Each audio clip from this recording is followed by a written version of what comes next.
Okay, let's get into it.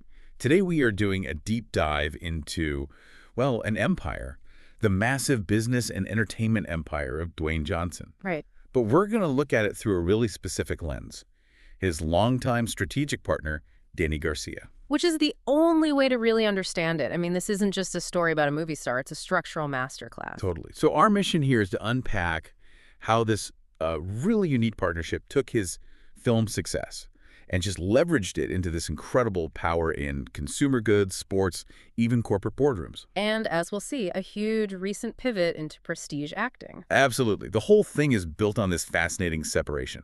Johnson is the face. He's the performer, the one connecting with you. But Garcia is the architect. She's the CEO, the chair of the Garcia companies. She manages the whole global portfolio, keeping the celebrity persona separate from the cold, hard logic of global finance. And that foundation is just so resilient because of their personal history. They went from being married to a divorce and then built an even stronger business partnership out of it. Right. So that lets him focus completely on performance while she applies this rigorous financial strategy you just don't see anywhere else in talent management. So let's start with her, with the architect, Dany Garcia. Her professional background, I mean, it just screams Wall Street, not Hollywood. Oh, completely. She grew up in New Jersey. Her parents were Cuban immigrants. She got a BBA in International Marketing and Finance from the University of Miami back in '92. But it's where she went next that really tells the story, right? Exactly. Straight into finance. She became an associate vice president at Merrill Lynch. And that's a huge piece of this. When she stepped in to manage Johnson's career in 2008, it wasn't just a career change for her. No. She was basically infusing Hollywood with a Wall Street mindset, true risk assessment, long-term asset management. It's a completely different way of thinking. It changed the entire game. I mean, instead of just chasing the next acting paycheck, the focus immediately shifted to asset accumulation. Which is where $7 Productions comes in, co-founded in 2012. Right. That's the content engine for film and TV. But the Garcia companies, the portfolio, that now manages other huge actors like Henry Cavill. And the brands under her watch, that's where you see the discipline so clearly. It's not volatile tech stocks or anything like that. No, it's consumer staples, long-term wealth generators. We're talking Terramana Tequila, ZOA Energy, the Project Rock line with Under Armour. And steaks and stable companies, too.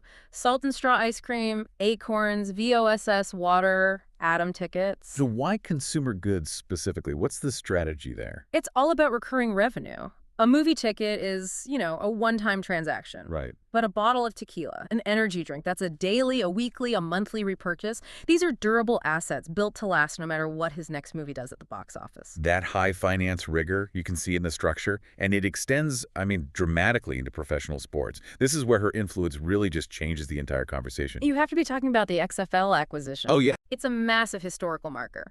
In 2020, she leads the group that buys the XFL out of bankruptcy. And in doing so, becomes the first woman to own an equal or majority stake in a major U.S. professional sports league. That is just huge.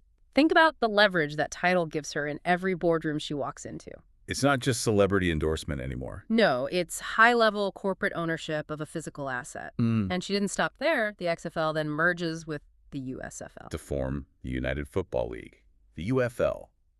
And she still holds partial ownership. It's a calculated strategy. Consolidate assets, minimize your risk, and secure long-term equity in a major sports entity. It's a level of deal-making most celebrity management teams, they never even get close to that. It's fascinating then when you hear that her personal discipline is just as intense. She's an accomplished bodybuilder. She earned her IFBB Pro card in 2014. Which is incredibly difficult to do. It speaks volumes. She said that bodybuilding shaped her relentless business nature, the mindset you need for that, the consistency, the planning, refusing shortcuts. It's the exact same discipline you'd apply to structuring a multi-billion-dollar portfolio. Exactly. Rigorous, repetitive effort in the gym and in the corporate world. Okay, so speaking of billions, let's pivot to the raw financial scale of the Johnson side of the enterprise. The box office numbers alone are just staggering. They really are. His global career box office has crossed the $15 billion mark. $15 billion. Which puts him in a very, very elite category. And the foundation for that is these massive global franchises. You have Furious 7 at $1.5 billion, Fate of the Furious at $1.2 billion. The specific titles almost don't matter as much as the strategy, right? These are reliable, high-yield projects designed for universal appeal. And that commercial track record lets him command these massive paydays. We're talking 20 to 25 million per film. And for something like Netflix's Red Notice, it was over 30 million. And here is the mechanism, the genius of the Garcia strategy. That $25 or $30 million fee, it isn't just income, it's a marketing investment. What do you mean? Well, yes, it contributes to his net worth, which is projected to be around $840 million by mid-2025.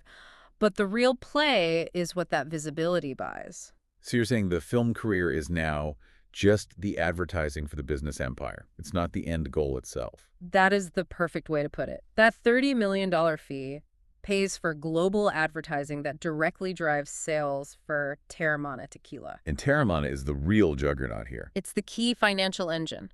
By 2023, it was shipping over 1 million cases a year. Analysts value that brand at over $2 billion. Hold on. A single tequila brand could be worth more than his entire career of movie earnings. Potentially, yes. A single sale of that asset could make him a billionaire overnight, totally independent of what he ever earns on screen again. It's a self-funding ecosystem. Oh. The movies maintain the celebrity profile, which gives the tequila its authenticity and reach. And he has to maintain that public persona. That's why he's waking up at 4 a.m. for the Iron Paradise workouts. The machine needs constant public maintenance. Which raises a really critical question. What happens when you decide to risk that very profitable, very meticulously maintained brand for something? Well, for something risky. And that takes us right to the critical pivot. The 2025 A24 biopic, The Smashing Machine. This was a huge intentional shift for him. A prestige, dramatic role. A massive one.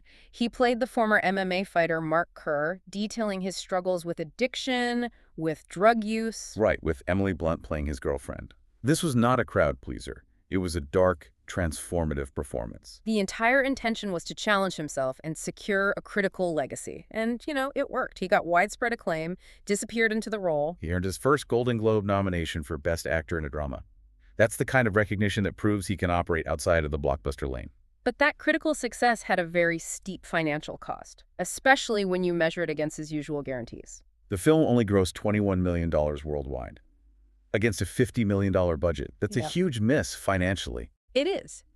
It's the ultimate strategic risk. And you have to assume this is where Garcia's Wall Street discipline comes in. They clearly decided that the long-term benefit of critical acclaim, getting better projects, improving his artistic reputation, that it outweighed the short-term loss. So it was a planned loss for a bigger gain down the road. I think so. And Johnson's personal motivation was key. This was a 7-year project for him. He said he wanted to push and challenge himself. And the story was deeply personal, too. He mentioned he'd lost around 15 friends over the years to addiction and overdose. So this was a mission. It was. And his reaction to the box office failure was so telling. He said, you can't control box office results. Right. But he focused on what he could control, his performance and your commitment to completely disappear. That signals a real maturation of the brand. It's not just about chasing the biggest number anymore. It's about legacy. To really understand that brand's weight, though, you have to go back to his roots. Back to professional wrestling. Well, absolutely. The cultural and financial impact of his rivalry with Stone Cold Steve Austin from 97 to 2003, it literally defined the WWF Attitude Era. It completely turned the company around. I mean, the fiscal year ending in April 99 saw record revenue, record profit. This was a company that had been losing money just 2 years before. That rivalry was the financial engine. And it all culminated at WrestleMania IX in 2003. That was Austin's retirement match. Mm-hmm. And The Rock finally got his first one-on-one pinfall victory over him. It was this perfect symbolic end, and it paved the way for Johnson's full-time move to Hollywood. And that cultural recognition, that deep connection with an audience, it translated directly into political power years later. There was that 2021 poll showing that a staggering 46% of Americans would support him if he ran for president. Which is just extraordinary for an outsider, and that support did not go unnoticed. No, our sources show that multiple unnamed political parties actually approached him at the end of 2022. And they didn't just come with flattery. They came with deep dive research that proved he would be a serious, legitimate contender. So he had a real shot. But crucially, he ruled it off the table. He did. What was the reason? Why walk away from that kind of opportunity? He said it was his duties as a parent. He has 3 daughters, one who is 22, and then 2 younger ones, 7 and 5. Oh. And he prioritized being a full-time father. He said he didn't want the demands of public life, whether it was wrestling or the presidency, to take him away from his youngest daughters the way it sometimes did when his eldest was growing up. So instead of politics, he went back to the corporate structure that made him famous in the first place. Exactly. In January 2024, he was appointed to the board of directors of TKO Group Holdings. That's the parent company of UFC and WWE. A huge move. And this signals a totally new level of control for him. The key reward that came with that board seat was full, definitive ownership of the trademark name, The Rock. He didn't own his own name before. It was owned by the company, now it's his. And this isn't just nostalgia. It's TKO leveraging his massive experience in media rights, live events, social media, everything for their own corporate growth. He's gone from talent to a key executive decision maker. So if we pull all these different threads together, what does this Garcia-Johnson ecosystem really represent today? I think it represents the ultimate fusion of modern celebrity and rigorous old-school finance. It's a machine built on a Wall Street strategy. Right. You've got the financial discipline, the ownership of professional sports, the global entertainment scale. And it all uses the celebrity persona as a strategic marketing asset for these multi-billion-dollar consumer brands. And now a new willingness to sacrifice profit for legacy. Exactly. They've shown they will take a calculated financial hit for critical acclaim and for a personal mission, which is what ensures the brand's long-term survival. It really is a remarkable blueprint. Which leaves me with a final thought for you to chew on. Considering that Johnson built a $15 billion box office career mostly on action and comedy, and yet The Smashing Machine, his intentional critical hit, barely made $21 million. What does that tell you about the true value of celebrity versus the quality of the content itself in modern Hollywood?